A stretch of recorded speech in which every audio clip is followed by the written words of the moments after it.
Alrighty, Coach Pena here for the Football Engineer Podcast, and today we have Coach Randy Dodge from Westcliff University. How are you doing today? I'm doing good, man. So let's get into it.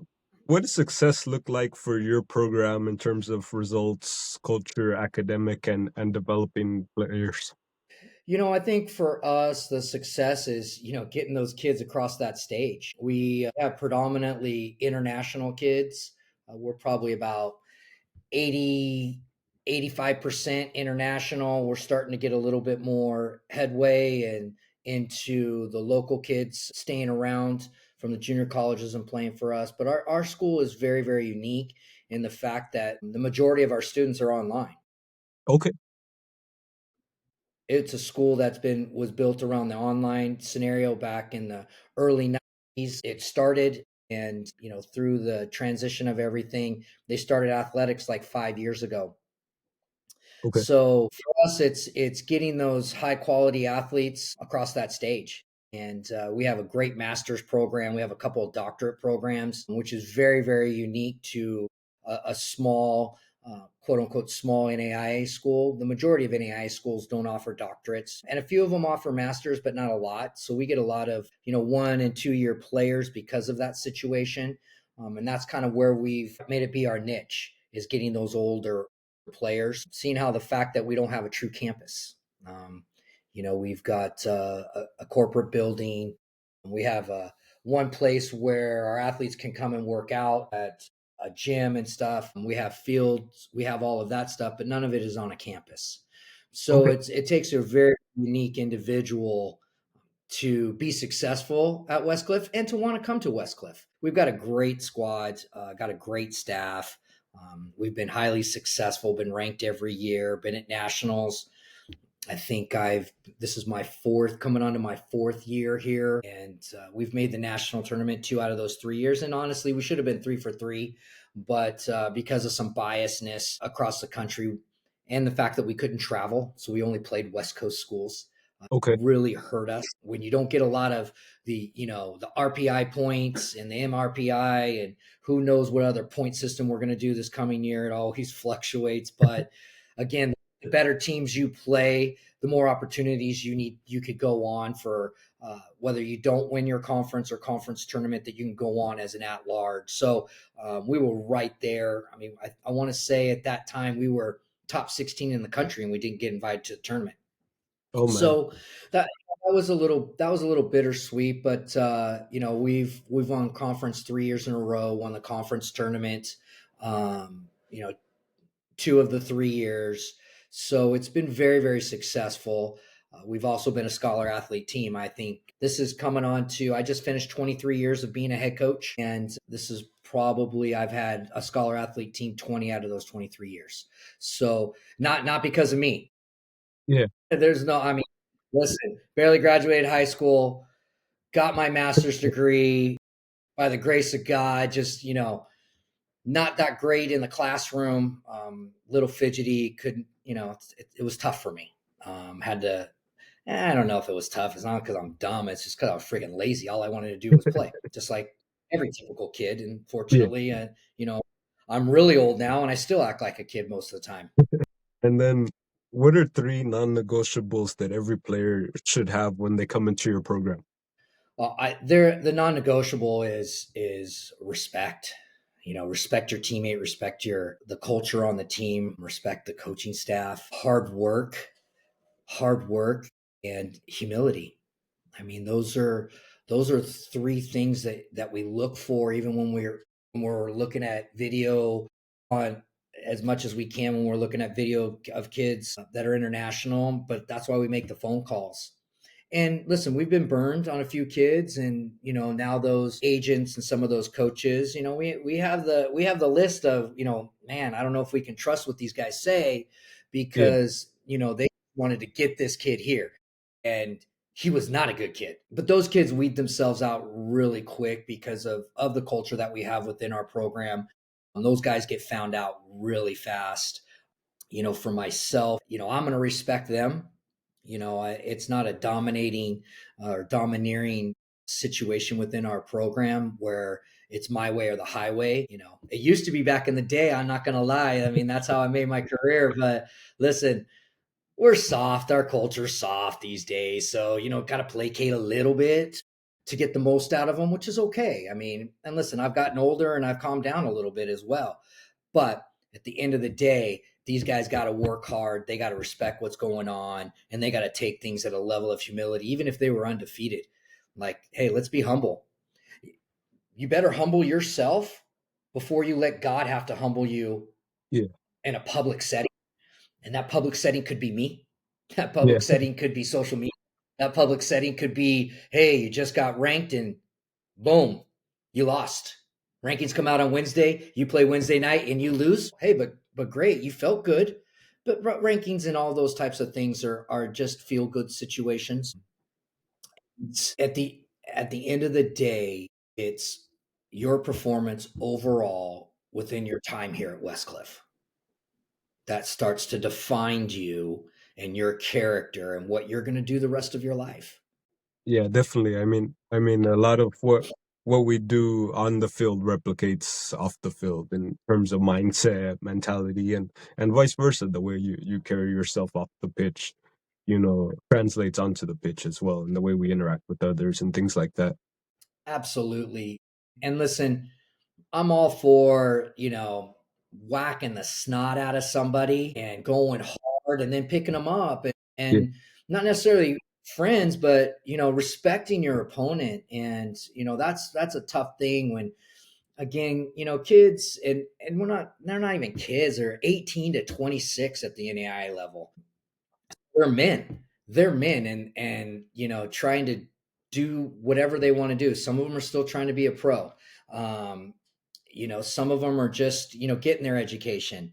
But listen, at the end of the day, there's no reason to act the way that you act. There's no reason to, again, act in a level of not humility and be disrespectful to your opponent, talk trash to them while they're on the ground, or do silly things like that. Just be a good person.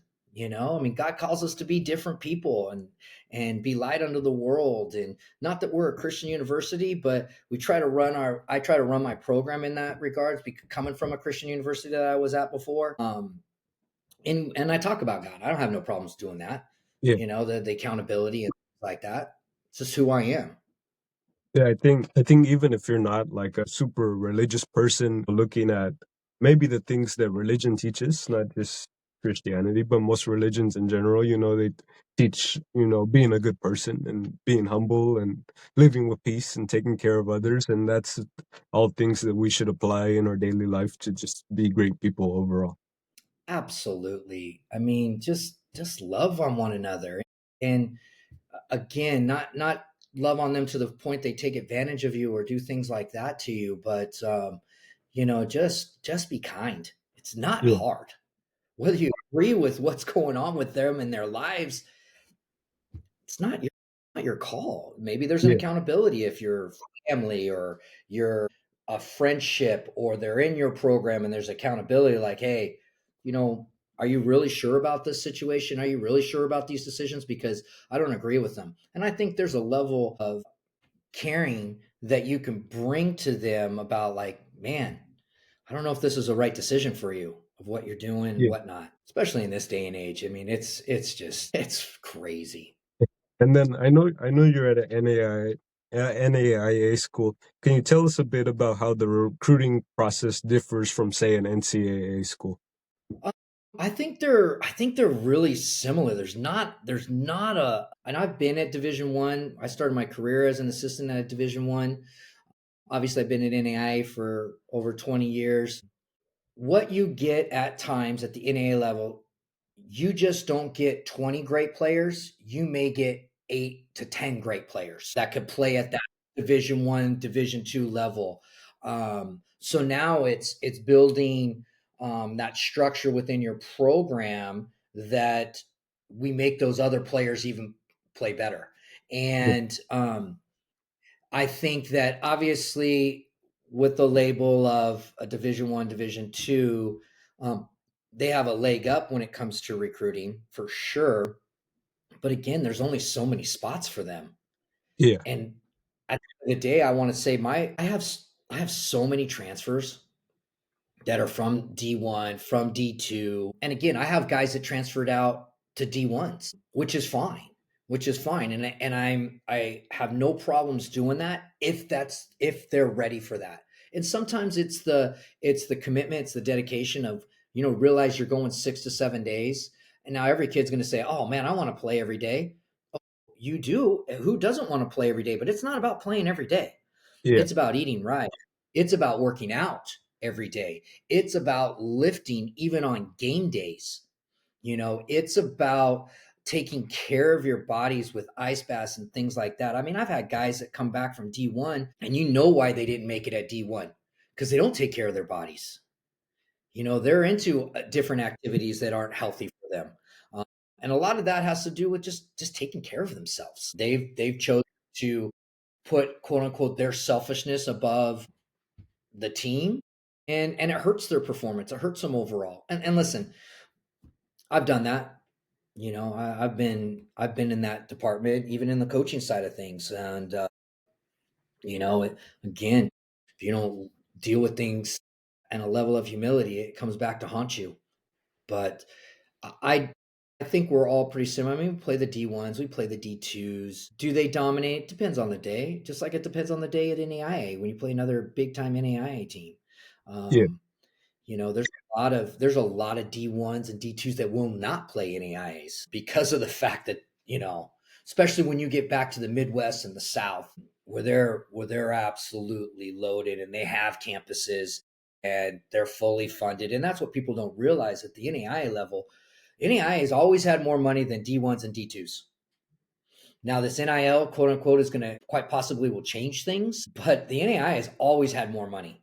And that's what people just don't realize. Back in the day, it was 9.9. Well, we had 12. At my old yeah. school, we didn't have even close to that. But a lot of places, especially when you go to the top, 25 of the NAIA, they all predominantly have that. Or they've got international waivers, which now a lot of D2s and a lot of D1s have taken on that stance of, well, you know what? We've got waivers, we've got things like that, which is great, which is great. It keeps them competitive. They have good squads. And I mean, here in SoCal, I mean, you could throw a rock and hit a good player. Yeah, Um, I mean, even in Orange County where we're at, I mean, we've got two D1s here, we've got two D2s, we've got three NAIAs all within 25 miles of each other.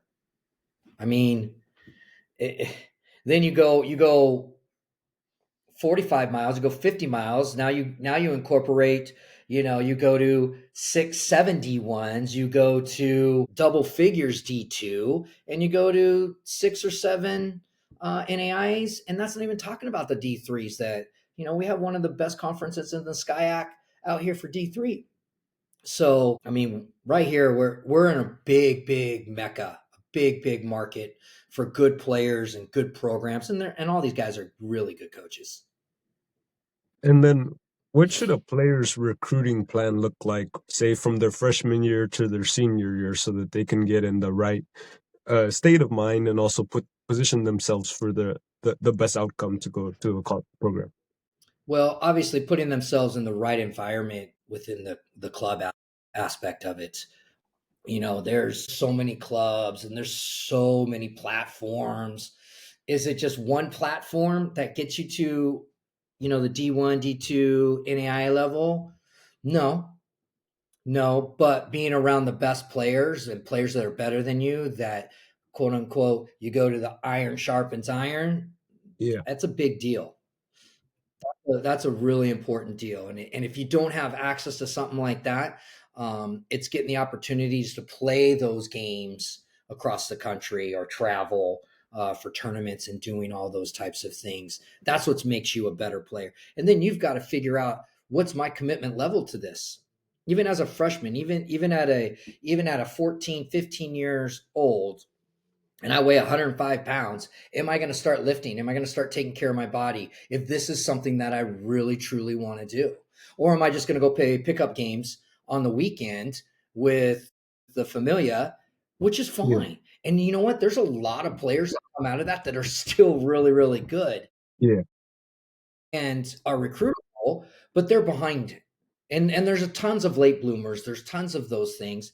The other big aspect is where do you want to go? Where do you want to live? Where do you want to spend 4 years? Do yeah, you want to be in Texas? Do you want to be in Florida? Do you want to be in a city because you've never been in a city? Or you lived in a city and you like the city, you want to go there? Do you want to go to Indiana? Do you want to go experience 4 seasons at different places across the country? Oh, I love fall. I love spring. The winters are awesome. Here in SoCal, we have 1 season. yeah, We truly do, which is great for us soft human beings like myself who just love warm weather. But you pay the price too. yeah. The other aspect is you got to go to the games. You got to go to a college game. Being where we're at, especially, I mean, we played at a place that there's club games going on around us in the Great Park. There's a stadium there where OCSC is the pro team that's here, and the USL team. We play in that stadium every now and then. We play right outside the stadium, and you can walk by and you can catch an NAIA game. You can catch a D2 game. In fact, the D2 at the Great Park, the D2, it was hosted there, the conference tournament for the Pac West. Yeah. So you've got the men's and women's that were there, the four best team on the men, the four best team on the women. They were playing, and it's free. It's not like a lot of people charge to get in, and even then they want fans. Yeah. You can go to the D1s, you can go to the UCIs, the Fullertons of the world, the San Diegos of the world, the Riversides, the Pomonas, the Dominguez, LA. You can go to those games and just see, oh man, I think I can play with those guys. Maybe that's unrealistic for me. I mean, I've had players out that in the past that have trained with us, and they're like, I'm looking at this school, this school, this school, and they go out and play with us, and I'm like, no, it's not realistic for you. Now, do I tell them that? No, I just tell them, hey, listen, it's not a fit for us, and then if they want specific, I'll be that guy. I'll be that guy that says, your speed of play is not up to the level that we're looking for. Your thought process is a little bit slow. Your touch isn't clean under pressure. All those coaching jargon things that to Yeah. explain to them what you need to work on when you step away. But those are the avenues that you need to look at. I wouldn't say go to a bunch of ID camps. I wouldn't say that unless it's a school you want to go to. Unless you Okay. know that Randy Dodge is going to be at so and so camp, and I want to get a chance to work with him and see if this is a guy I want to play for. I want him to be able to see me. I mean, those types of ID camps, those are great. Even if you don't necessarily want to go to school X, but Y and Z is going to be there working the camp. Heck yeah, I want to do that because I want exposure to them. And who knows, maybe school X says, yeah, I like you. Why don't you think about us? Oh, I didn't really think about that. Well, now you've opened up another avenue for you to have the opportunity to go there and explore. Yeah, definitely. I think that's a great bit of advice. I like what you said about figuring out where you want to live and kind of figuring out the right environment. I think all too often players maybe get an offer from somebody or get in contact with somebody and don't really consider the other aspects of the living environment, the campus environment. They're just like, hey, it's an opportunity to go play soccer at a university, or which may not be their best fit for them long term academically or even just living day to day life. Yeah, and you see that quite a bit. I mean, I'm very black and white, and I might not be that great of a recruiter because I tell them this is what we'll get coming to Westcliff. You have to decide, can you work in that environment and be and deal with that type of culture, the schooling, where you're living. We're 15 minutes from the beach where most of my guys live. They live together in apartments. They go to class, but they're 15 minutes from the beach. You're 45 minutes from LA. You're 45 minutes from San Diego. You're an hour away from the mountains. You can pick your poison. That's our biggest draw, obviously. And I don't mean to be negative about where I'm at in regards to our program. It's just being honest because you just create more work for me Yeah. if you don't want to be here. If you want to be here, it's less work for me. It's like, this is awesome. You want to be here? I'm here. I love it here. Let's have some fun and see what happens. Yeah, definitely. And then Let's touch a bit on your coaching style. How would you describe your coaching style? Um, it's evolved over the years. I mean, I've been doing this. I've been coaching since 1989. Oh man. I still have my hair, I'm still decent, I'm old. I'm old as dirt, but that's okay, man. I mean, I still got a lot to offer. I still got the energy to keep up with these young guys. I just don't get to play anymore because I'm afraid I'm going to hurt myself.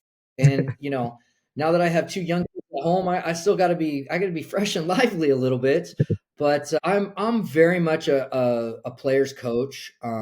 We will solve problems together. There are non-negotiables for me at times in certain situations that I'm very black and white, but I think the game of soccer is so gray. And when people ask me, "Hey, what style do you play?" and I say, "My style depends on what I get." I can Yeah, recruit a 10 and a 9, but if they'd come in and I got to play with two tens because I don't have a true 9, well then I've got to figure something out that's going to make us successful and find ways to win the game. So, um, honestly, the bread and butter of us is we want to outwork our opponent. And if you're not a grinder and if you're not a hard worker, you will not survive and you will not play. You just won't. I don't care how gifted you are, but you've got to put the work in. And sometimes it's different work. We've got guys on our team that are ball winners, that are grinders that way. We've got guys on the field that just will outpace somebody. Their transition is fantastic. And we got other guys that are just hard workers on the ball. yeah, We got guys that are hard workers in the box, and that could be backline players, that could be frontline players, but they're working in their spot. I mean, our goalkeeping platoon is. I mean, we're good, and I've been blessed in my whole career to always have great goalkeepers, and this is no different. But they got to do the work too. But they're not doing the sprint 20, 30 yards. yeah, They're doing the I got a power dive here. I gotta get three saves in a row. I mean, because the teams that we play sometimes they're better than us, and but even in the games that we're better than them, they're going to get one or two great chances, and our goalkeeper has to be spot on. So now their hard work is mentally. I got to stay engaged. I got to do all this type of stuff, which is not easy in this day and age where 10-second Tom is gone. yeah, They're looking all over the place because they're looking for their screen. They're looking for their phone. I mean, I'm no different. I got my phone right here. I got an iPad over here. I got my computer in front of me. I got the TV, 30 feet away from me. It's just the day and age. But those are the things that are non-negotiable for me. We're technical. The tactics all come with whatever we have on the field. You roll the dice, and if it's a come out roll and we roll a 7, we're all right.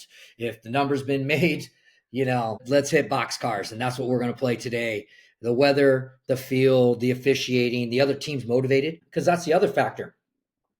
You can have all the grandiose tactics in the whole wide world, but then you come up with someone with a better game plan. Can you change? yeah, Can you change? Can you adapt? There's so many in this game that just won't. They're just going to stick to their guns, and that's okay. That's okay. I never do. I try to, I just try to have as many guns loaded as possible, and I'll pull them from behind my neck to figure out what we're going to do next. And a lot of coaches can't. A lot of coaches have to have that, iPad on the side, doing their fancy stuff. And it's like, dude, don't show me no iPad. I don't care about an iPad. My eyes are my guide. It's the eye test for me. We can't control that guy, but I know this guy can control him. An iPad's not going to tell me that. I mean, the game's changed so much, and I'm still trying to catch up in regards to, as you can tell, trying to even get on this podcast. I mean, I'm a nightmare, but eventually I figured it out. yeah. And then you touched a bit there on adaptability. What does your typical training session look like to instill this adaptability into your team? Well, we do, obviously you have the dynamic running to, get yourself going. I'm a little bit different than a lot of coaches. I am very much technical. I mean, we pass and move, but we do it, obviously it's 10 to 12 minutes and then we're on to the next thing just like that. But I equate it to, you look at the other sports across the world. I mean, basketball players go out and do layups. They go out and shoot the ball. They go out and shoot the ball. Go out and shoot the ball. Baseball players take batting practice, and football players go through their running technique, and they go through all of those types of things. Soccer players got to go with you got a 1 and 2 touch. You Yeah, got to do that consistently every practice. It's not go out and do rondos for 30 minutes, go on to a bigger rondo. And again, that might benefit a lot of people. I'm just not that way. I mean, we do a lot of twos and threes. Where it's collect and play, because if you can't do those things consistently, when I put you under pressure in a rondo situation or in a flying changes situation, a 3v3 to goal, you're going to cough the ball up all the time. So we yeah, always do 10 to 12 minutes of that. It could be a rondo session after that. Again, depending on what we're preparing for. I mean, we're in spring right now, so we're not preparing for anything. It's kind yeah, of like maintaining. We're throwing in, we're just kind of going over concepts a little bit of our defensive side of things, within our 1v1, 2v2, 2v3 defending, all those types of things. And again, there are certain days that you're going to do pattern play. But heck, if you can't clip a ball on a dime 40 yards, and we're working on a pattern like that, which is replicate of the game, that's what people don't realize. I mean, yeah, rondos at the pro level are perfect because they do a lot of rondos during the game. yeah, Not yeah, at the collegiate level. It's very rare. And all those coaches that say, "Hey, man, I freaking hold the ball, I play." Yeah, we all want to say that. Fact of the matter is, it's a fist fight. yeah. And every game turns out that way. Who's gonna hit harder? Who's gonna be able to deal with that? I mean, even and again, back to that, and again, I'm not knocking all those guys that say all those things. I would never say it. I would never say it. And you know, it, I've been blessed to have some really good teams and found a lot of success in the collegiate world, the club world, high school world. That people can't argue with that. That it is what it is. Yeah, I think people don't quite understand looking into the college world how chaotic the game is. I mean, I wouldn't say that the college game is for everybody, not that it's not a great step, but for some players, the chaos of the college game isn't going to fit necessarily their style of play that they want to play. I think at some point, going into if you can continue to develop and look more into, say, like a USL2 or something, a lot of those teams are going to be more possession based than, say, a college team would be. And I think sometimes, like I said, we force the college route, but that's not the best style of play for every player. There are some teams that maybe do keep the ball a bit more, but a majority of college is chaos, on the when you get on the field.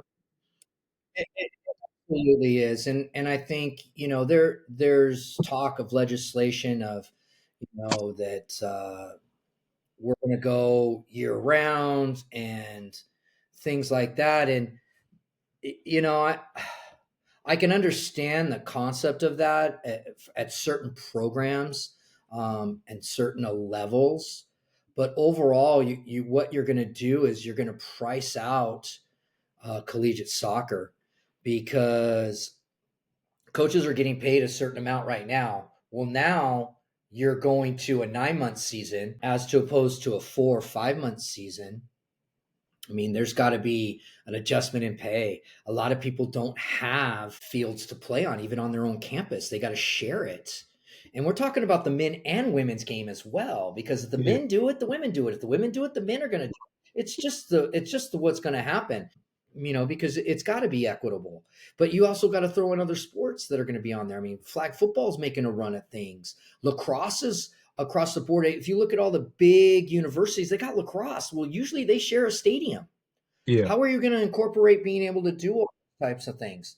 And again, when you're talking about the college game, even internationals struggle when they get over here to play in a college game. And they can look at it like, it's fast. It's not slow. yeah, It's definitely. not slow. And if you look at the elite levels, if you look at the elite levels pro, it is fast. It is fast. And yeah, there's certain leagues that are slower, for sure, but their best teams aren't the best. in the Yeah, world. that's true. They're best in their little nook of the world, which is fine. I mean, to each their own. I have no issues with that. If I'm in that environment, I will coach that way. I make my own environment at this moment in my life. Yeah. I did it at high school. I'm doing it at college. In club, it was a little bit different because you got to play to what the philosophy of, the directors want and things like that. And even when I was a director for years on years on years, I was never that way. And maybe that's why I'm not a director anymore. Heck knows, God has a different plan. So we just roll with it. And then you're one of the winningest coaches in the NAIA. What's the key to building winning teams? Staff. I've been blessed to have some fantastic individuals coach with me, um, all the way back into early 2001, 2000, with a couple of guys named Matt Morris and Brian Price helped me through some stuff, building stuff. A guy named Ali Maleka, Andrew May, and one of my closest friends, Jesus Miramontes, who's now the new coach, or is the coach that took over for me at my old school. Guy I'm working with, Tom Lancaster, right now. I've had great assistants in Cheyenne John Geary, just a lot of good guys that have made their way through and been a part of my life, and then are now still a part of my family. Yeah. But they're the key to everything, because when I want to go do something, I want to have fun. So I've got to be around people in my staff that is fun, because if I'm having fun, everybody's going to have fun. If I'm not, you know, I do have that personality that, I can change the room really, really fast. I'm not saying I'm not proud of that. I've been doing better, but that sometimes happens to me. And, but having a good staff, and then having those non-negotiables, I've been blessed to build teams and, build culture. I mean, that's not easy. And the accountability. And I know when I have failed, and there's years that I have failed. I have one losing season in my entire career at the collegiate level. And that was my first year. And that was because I had one goalkeeper and I lost my goalkeeper before the season started. So I had to deal with a field player who, by the way, did a fantastic job for us and who's now a successful college coach at Greenville out in Illinois, doing fantastic. But I had to convert him from a field player to a goalkeeper, and he did great. And again, he was part of, I able to give, he had opportunity to work with him at high school and do some things like that, and he did a great job. Sean Gainey, who's at Mater Dei, who's a big powerhouse high school here, coached with me for a long time at my old high school, and doing fantastic things. So, I've been blessed to have a train and being able to mentor young coaches that are not young anymore. Those guys are all in their 30s, some in their 40s. I mean, because I was a guy. I mean, I was 30 as a head coach, 31. So, um, it's been great. It's been great. I've had some great guys and been blessed. Winning ain't easy. I don't care who says winning's easy. You got to work. And then touching on winning, you've had a lot of success in the youth realm as well, winning multiple national championships and producing multiple D1 and other college players. What's the key to development in your eyes to build successful youth players? Well, you gotta put them around better players. I was blessed to to coach at a great place for 23 years, and you know, one of my girls that I started with, she was 10 years old. Her name was McCall Zerboni, who's now on TV and doing stuff for NWSL, but won 3 or 4 shields for at the pro level. Ashley Sanchez who's a big time pro. I've got a lot of girls down in Mexico playing in those leagues and doing fantastic jobs. Kennedy Wesley down in playing for the Wave, Hillary Beals, um, just some great kids, Karina and Annika Rodriguez, Sabs and Casio down in Mexico. Those kids are just killing it. But those girls that I mentioned, a lot of them played on the same team. And, there were years that we had 8 or 9 pros. There were 8 or 9 pros on one team, and they just make each other better. And when you rally the girls to a flag, and that flag could be your club, that flag could be one another, that flag could be them, the sisterhood. I mean, I helped out a good buddy of mine, Greg Baker, who's a fantastic coach, and on his teams, and he had, girls that are killing it right now. Izzy DeQuilla, Raylan Turner, and obviously the biggest one is Trinity Rodman. And having him have me being a part of their lives, besides great players that they are, they're incredible people. You want to be around them because they want to be the best. And then how do you find the right balance between winning and development in the youth game? Well, those coincide together to me. I Okay. don't think you I don't think you have to compromise winning in development. You just got to figure it out. It's a little bit more work on you to find the right environments to make sure that they're successful when they walk away. And if on the day it's not winning, you can learn a lot from not winning. I've learned more from not winning than I have winning. And what happens with winning is that sometimes it just glosses over all your inadequacies as a player and even as a coach. You just think, oh man, we're good, we're good. But then all of a sudden, when the bottom drops out, there have been years I've started the season 0-3, and I have had to scrap absolutely everything that I thought would work and just get down to the nuts and bolts of doing things. Even at the youth level, there were a couple teams that I had that I was blessed with. They were so freaking good. One team went like almost 2 years undefeated. And we lost in the national final in PK, so obviously you could call that a loss. But the following year, we lose in the semifinals of nationals. But that team lost 2 games, a final and a semi. So do they walk away from that saying to themselves, "We're not good. We're not going to be success. We weren't successful." At that moment, heck yeah, you're all bitter because that's what you're striving to do. That's the test. Everything else along those lines is quizzes. And what I'm learning now and going back to the roots of everything is the basics. You got to learn the alphabet before you can put a sentence together. You got to put a sentence together before you put a paragraph. You got to do all of these things before you can write a book. Well, you can say that winning national championships is writing a book, and you've got all those chapters done. But there's a lot of positive and there's some negative in those chapters leading up to that. So I don't think you have to compromise that. I just think you have to figure out what's going to make them successful. And at times it might not be to play that game. Frankly, that's Yeah. not a good matchup for you. But then there's going to be other parts of that is going to be a great matchup for you. And then that's where you sink or swim. And there's been times, I mean, even when I was in my younger years, that mistakes, I was always upset. Like, what are you doing? That's a mistake. You can't do that. But pulling a player after one or two mistakes is not fair to that player. They've got to fail. And I say this to all the players is the fact that if you do something 3 or 4 times wrong, then you got to come. I said, Yeah. but I'm not going to pull you after one or two unless it was the same thing you did the game before. If you still haven't learned from the game before, then I'm going to pull you.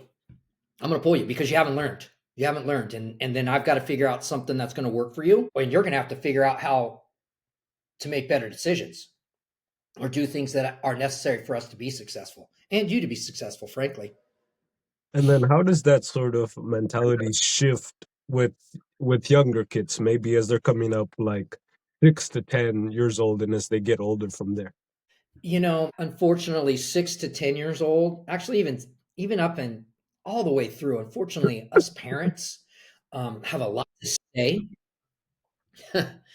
And, a lot of it is around winning and losing, especially when you get these alpha females, alpha males as parents who are maybe they were D1 athletes, maybe some of them were pros, and they see this happen at the younger levels. They're the ones that need to be educated more so than the kids themselves. Kids just want to play and have fun. Yeah.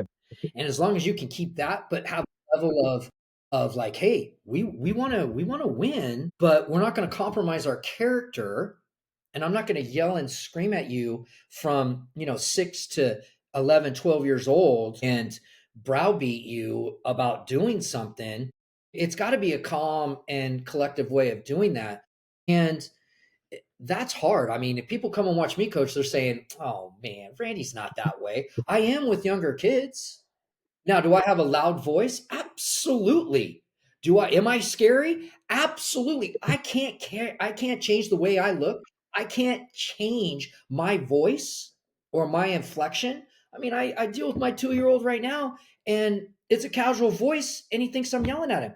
I'm like, buddy, I'm not yelling at you. My voice is just loud. Now, there are times I am yelling and I'll play the, well, I wasn't yelling, but for the most part, that's teaching. You don't have kindergartners and first grade teachers yelling and screaming at the kids. Yeah. And even though it is a competitive environment, you're outside, so the voice is going to be a little bit different. It's just life. And I don't think that's a bad thing. Yeah, I agree. And then how would you fix the youth development setup in America if you could? Look, I mean, I was raised in this culture. I don't think you change the culture. I know people have all these pathways and things like that. We don't get the best athletes. We get the majority of best female athletes, but on the guy side, nah. Nah. I mean, if you look overall, those best athletes are, they're chasing the bag, which, it could be where they're living, where they're growing up, things like that. But we're losing all our best players to the big sports, the baseballs, the footballs, the basketballs. You're not going to change that. You have to market yourself to different places. I mean, we're a melting pot of every ethnicity that you can think of. Look at the Olympics and these names, they're not American.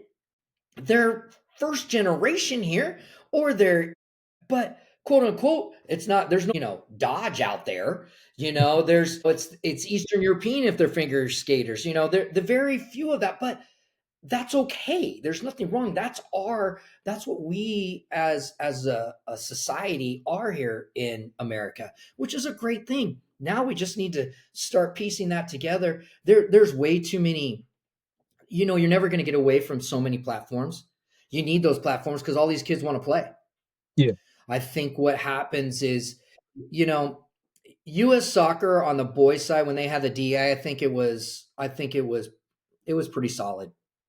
Because they were really iron sharpening iron. The girls' side, um, when that happened, they made a mess of it. I have no problem saying that, and they accepted everybody and their grandma into the DA program. Well, all it was a glorified what we had before. Um, where it's at right now, it's the same thing.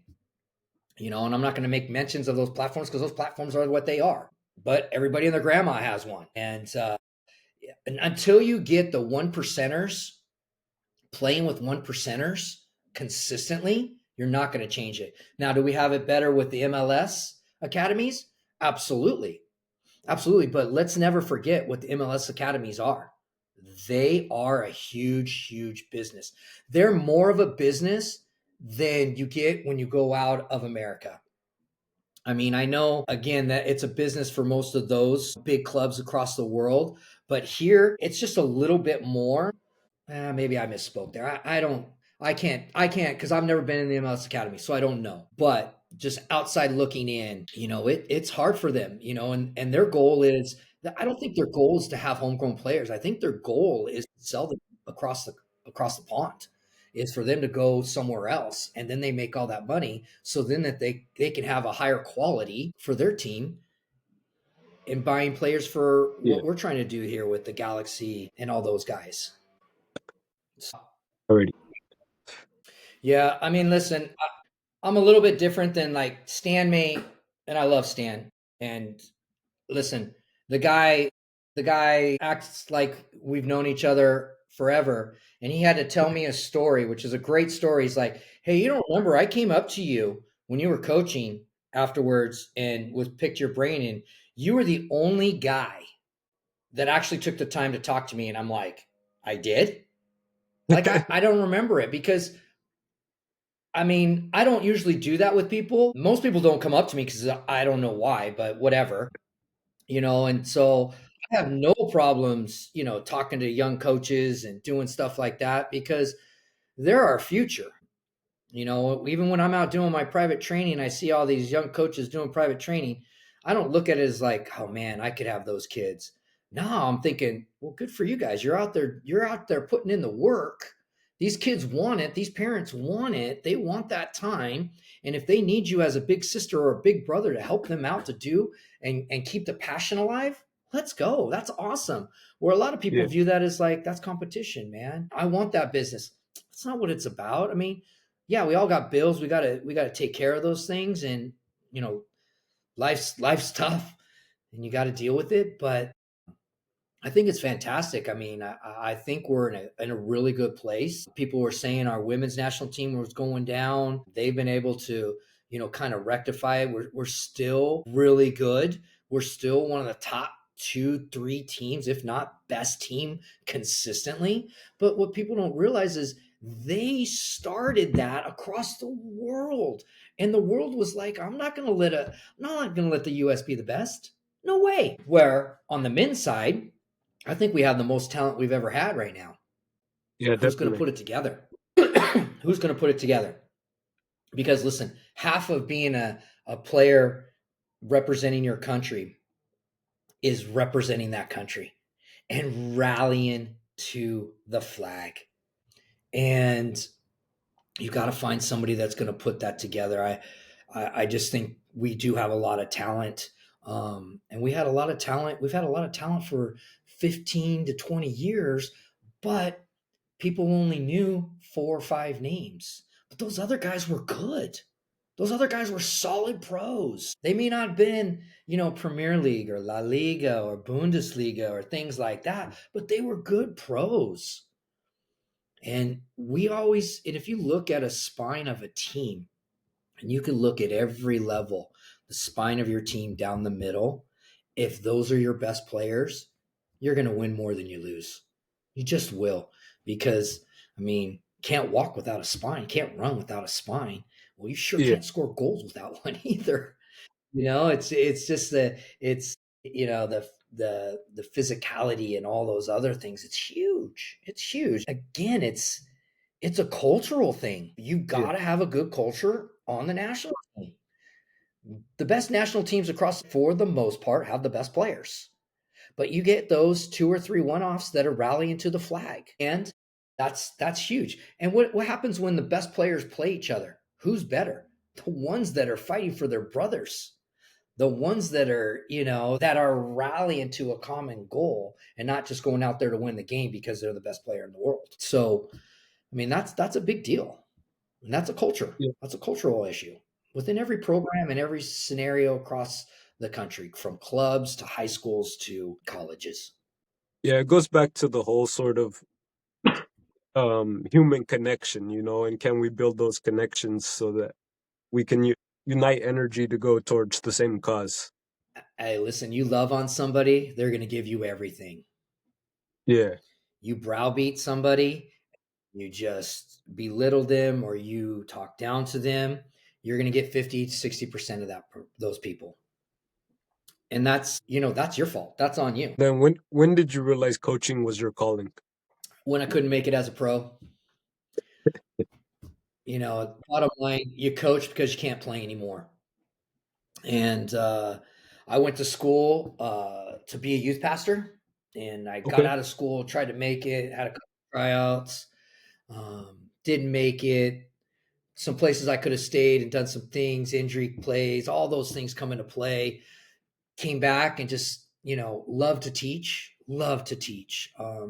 Just as much about soccer as life. And as I've gotten older, obviously I have a lot more stories and a lot more life lessons of what has gone on. And even for me and my huge successes and my huge failures professionally and personally through everything. I mean, I'm blessed to have, six kids and three stepkids. And, my oldest turns 30 next year and love him to death. He's my first kid, my first son. And, now I have, two boys under two, and I have, three girls that have been fantastic in my life. And, being a father is very replicative of being a coach. You got to nurture, you got to love, you got to discipline, you got to care, you got to teach.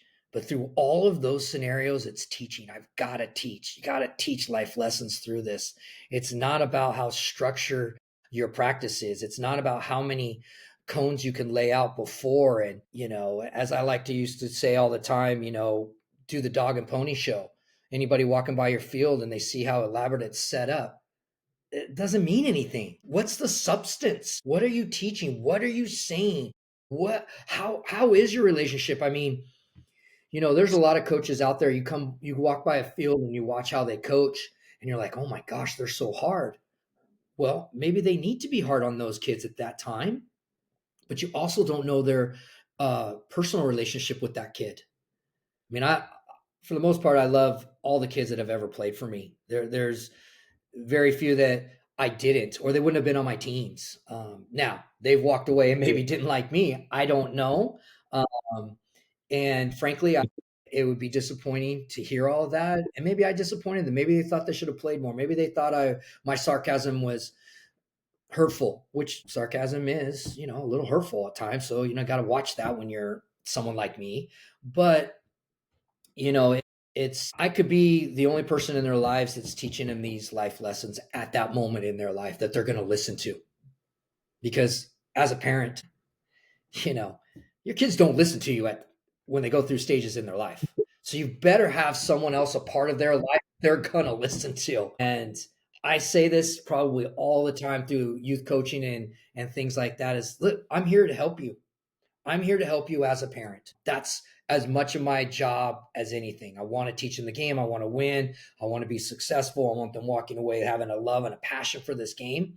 But I'm here to partner with you to make a good human being, period. And I think to me, that's paramount to everything. I look at the seniors I just lost in college, the seniors I've had before, guys that have transferred, who I still have a great relationship with because I cared about them. And I think they cared about me or they wouldn't bother.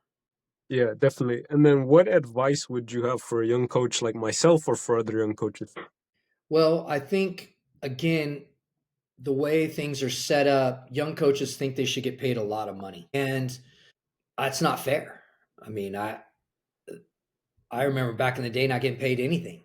In fact, my Yeah. first job as an assistant, I paid to be there because I got so many parking tickets. So, you put yourself in an environment that you're going to get better as a coach and find somebody that you can relate with and that you want to be around to learn from. And you need to be around better coaches. Don't go around people that you walk into the situation and you're already saying you're a better coach because you probably aren't, because experience alone makes you, for the most part, better than a lot of people because you've experienced so many games. Doesn't mean you're a good coach, but your experience alone can help, and you can learn from everybody. You can learn how to coach, learn how not to coach. You can learn how to recruit, how not to recruit. I would never say that to a kid. I would never do this. I would never do that. Well, that's great. Now you're starting to align your philosophy, but you got to be around different people. Um, I think for the most part, when I first started out, what am I, 35 years? No, 34 years into this. I think for the first um, 15 to 20, I was by myself, learning on my own, um, not trusting anybody, and not really wanting to work with a lot of people. But once you started working with other people, it makes you better, um, and you can take from everybody. I love just at times just walking along a field and just kind of watching, even though people will say back in the day, club wise, that I'm looking to recruit the players or whatever. Sometimes I just want to hear what coaches have to say. Can I Yeah. steal that? Can I use that? Does it fit my personality? I think that's important. Being around coaches is huge. I mean, when I go to these ID camps and things like that, it's easy to go with your boys, but you have to go meet one or two different people and pick their brain and pick their brain. And it could be just a segue. I've been around guys for a lot of years, played with them, played against them, and it's great to see these young coaches and to be able to talk with them. And they'll bring up stories of when I yelled at them on the field, and I'm like, oh crap, that was during that time of my life where I was talking trash to other players, and I'm coaching. That was a great role model, Randy. But those kids remember those types of things, and again, I mean, I'm don't take that out of context because anybody that I ever did that to, for the most part, I talked to afterwards, and whether I apologized or I was like, "Hey, I didn't mean for you. Did you take it this way?" To see what their perspective of it was, because I got caught up in the moment and I thought you were being a poo poo. So I was like, "Listen, that's not what we're about. Let's be different." And it Yeah, was like I shouldn't have stepped into the realm of trying to be your coach because I'm not. So that's on me. But we got to know right and wrong too. We can't be acting that way and think it's okay. And that's my toughest thing even now, especially with the college kids. It's just like, dude, why are you acting that way? How yeah. how do you think, when push comes to shove, stressful situation that an employer is going to want you around when you act that way because you can't deal with it? So, that's part of it. And then you touched on different life phases there. What life advice do you have for people? Man, love your family. Love your family. I mean, listen, I love Jesus Christ. I have no problem in saying that. Do I fail every day? Absolutely. Have I failed majorly? Absolutely. But because of that, the grace of God and my love for Him helps structure everything out. I love my family. My family is the most important thing to me. After that, it's my coaching family, and then my players. But my children are everything to me, and they're my legacy. Yeah, Good, bad, indifferent. I have an incredible woman by my side right now. We've been together 3 years now, 4 years. And just helping me along this journey, this pathway in my life now, with all the changings of things, and changings even within my own career, where before I was director of this, I was doing this, I was winning all these things, and now I'm just coaching college and doing some privates. It's different. It's a different mindset for me, and it's the love of my family, and getting back to the roots of being in church for me is a big thing, and having those small groups, and having those accountability partners. And dude, I screwed up 2 weeks ago royally, but look, I gotta go. I can't fold, man. And you can always come back. You can always come back, with good people around you that love you. And there's nothing wrong with going home to mom, going home to yeah. dad, telling them, man, I love you guys. I can't believe you put up with me, but I see it as a parent now, and letting them know you love them. I mean, listen, love shouldn't be a bad word. You shouldn't be afraid to say I love you, and you got to own up to your mistakes too, and hold yourself accountable, and go back to those people in your lives, and clean that mess up as best you can. And there's a lot of messes in my life I can't clean up. It's just too far gone, or it's just not going to happen. I love where I'm at right now for the most part, and want to continue to grow as a father, as a friend, as a husband, as a dad. Those are huge things for me, and I want to be a better coach. I mean, every day I learn. Every day, there's everything's different. You get thrown different curveballs every day. If you can't hit a curve, you better learn. You better get yourself in batting cages. Yeah. And then when it's all said and done in the coaching world and just in general, what do you want to be remembered for? You know, just like anybody, you want to be loved for what you did for them. Think of what happens in our lives. We get caught up in what's going on in the world, and we forget about what people did for us. And I want people to remember the good things that I did for them. I hope the majority of them can remember me as a good person, and love them for who they were at that moment in their lives. My legacy, and what I'll be remembered for are my children and what they do with their children. That'll be who I am. Will I get a chance to see all that? I don't know. Shoot, when we get into our late 80s, do we remember anything? I don't know. I'm not there yet, but I'm chasing that bad boy down. Every day a little bit older, huh? Absolutely. Absolutely. And I feel it every day. I got some like quick fire questions for you so we can get to know you a little bit better. What's your favorite club to support? Okay. Man U. Man United till I Yeah, die. And I'll tell you, it's great to be a Man U fan. My daughter, who's coaches volleyball in Texas at McClellan Junior College, is a big, huge Man U fan. And she calls me all the time. And all the conversations now are really good. when they haven't been for the last couple of years, complaining about them. So it's good to be a Man U fan right now. Yeah, me too. I got the scarf up on the wall and a bunch of jerseys where, it's been a rough 10 years or so, but hopefully we're on the right track again. It really is. And I mean, that's my bucket list. I want to go to a Premier League game. Never been. Really, really want to go. So maybe eventually.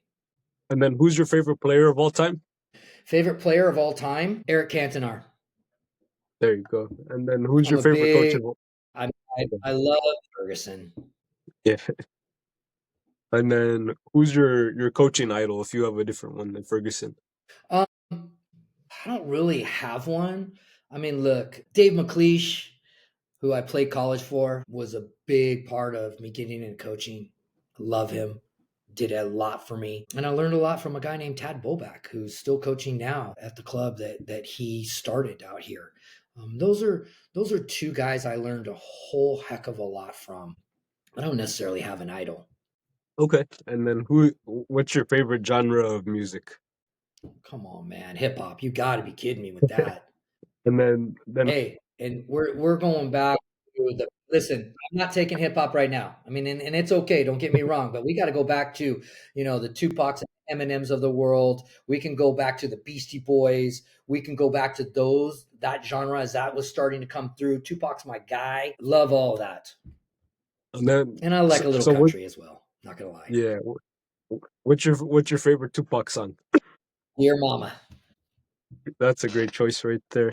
Well, that's all the questions I have for you today. I appreciate you hopping on and giving me a lot of your time and just connecting with you for a quick conversation.